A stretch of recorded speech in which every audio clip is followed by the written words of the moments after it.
Bonjour à tous et bienvenue dans une nouvelle vidéo et aujourd'hui je vais vous expliquer qu'est-ce que la linogravure. Si vous n'êtes pas au courant, j'ai une boutique en ligne où je vends du coup des créations en linogravure et je voulais un petit peu vous expliquer par le principe comment ça marche, comment j'ai fait mes petites créations. Donc là il y a par exemple ce petit portrait de femme, il y a également ce flocon de neige qui brille dans le noir. Donc si vous voulez voir à quoi ça ressemble, allez sur ma boutique en ligne, le site est dans la description. Voilà, il y a une petite photo de comment ça rend dans le noir.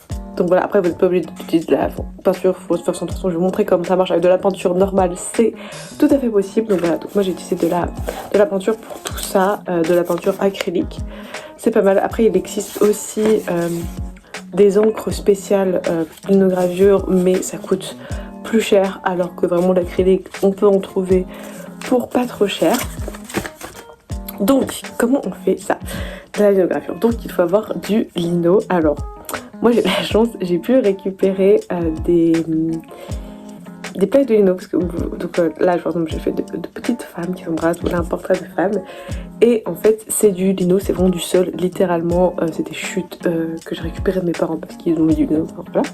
Donc voilà, après vous pouvez aussi acheter, là j'avais ça par exemple, ça j'ai fait avec une plaque de lino, donc ça c'est du lino spécial pour linogravure. Ça coûte un petit peu cher, un petit peu plus cher que voilà, le lino de sol. Après si vous pouvez récupérer des chutes tant mieux, sinon achetez une petite plaquette.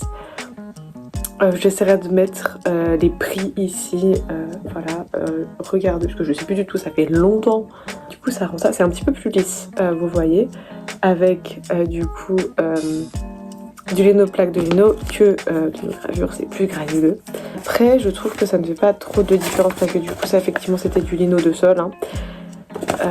Même ceux-là, enfin, après moi j'aime bien le fini un petit peu granuleux, enfin je sais pas comment, enfin voilà, on voit la peinture, je trouve que ça donne un certain style un peu vintage, enfin voilà, j'aime bien. Et du coup, alors, avant je vais vous expliquer, comment on fait du coup pour creuser dedans. Alors du coup, bien évidemment vous dessinez votre motif dans le lino avec un crayon de papier, un stylo, ça marche très bien.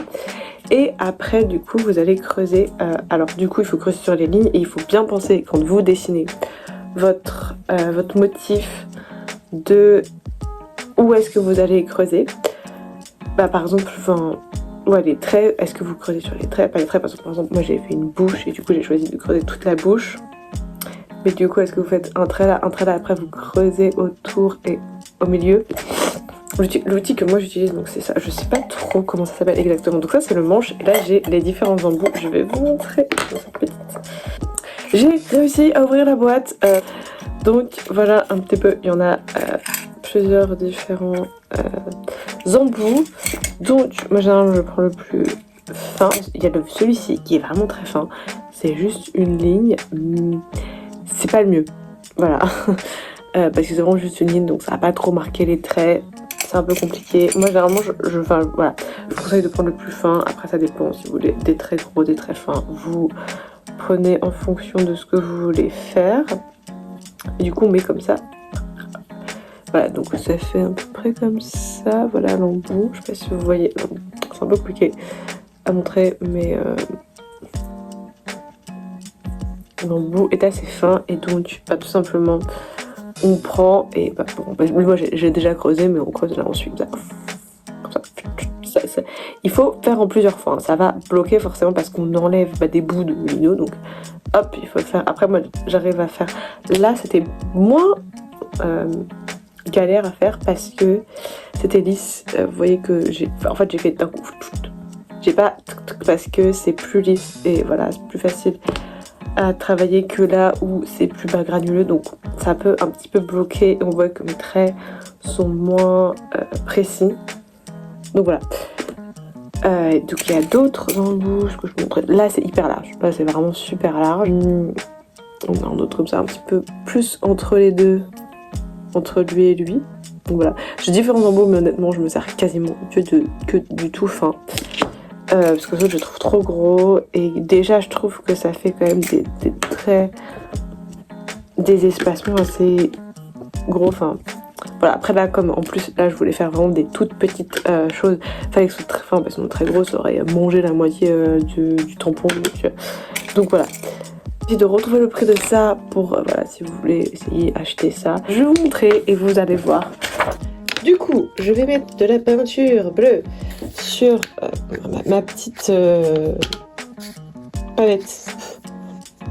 Elle est vieille. Alors, hop, ça je pense que c'est assez. Qu'est-ce qu'on veut? Lequel? Je ne sais pas lequel prendre.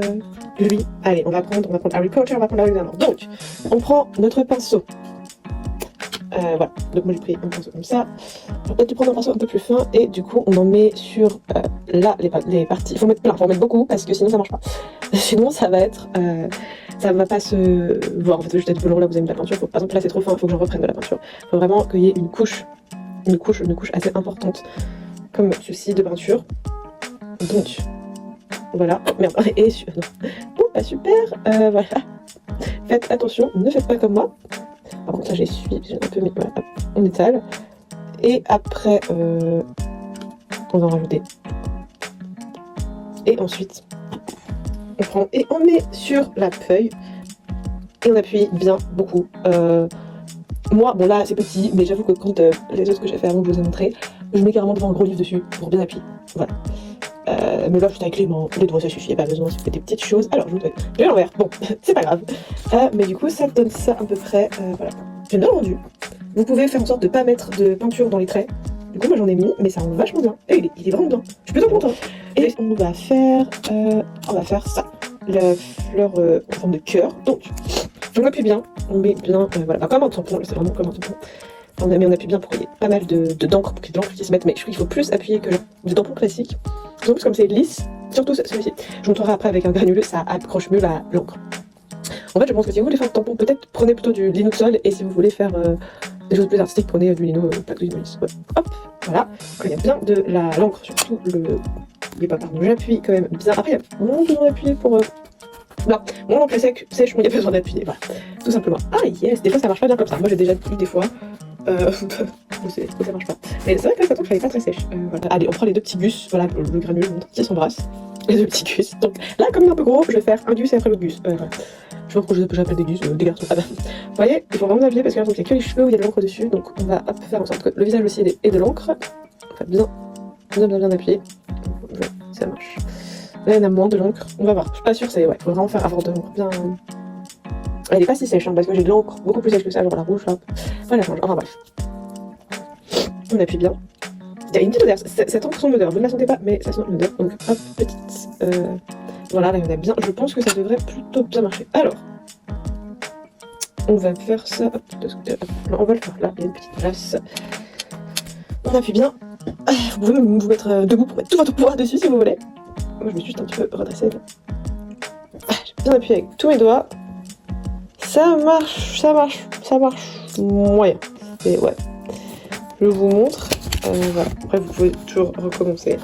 Moi des fois je repasse plusieurs fois pour que ça marche.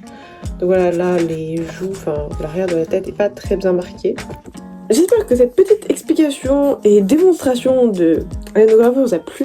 Et si vous en faites résultat, taguez-moi sur les réseaux sociaux, sur Instagram, voir avec plaisir vos petites créations. Et n'oubliez pas d'aller faire un tour sur mon site parce que si une de ces créations vous intéresse, elles sont en vente. Voilà, je redis, ma boutique en ligne est dans la description, je veux dire dans la description, allez faire un tour. Et je vous dis à bientôt pour une nouvelle vidéo. Bye bye.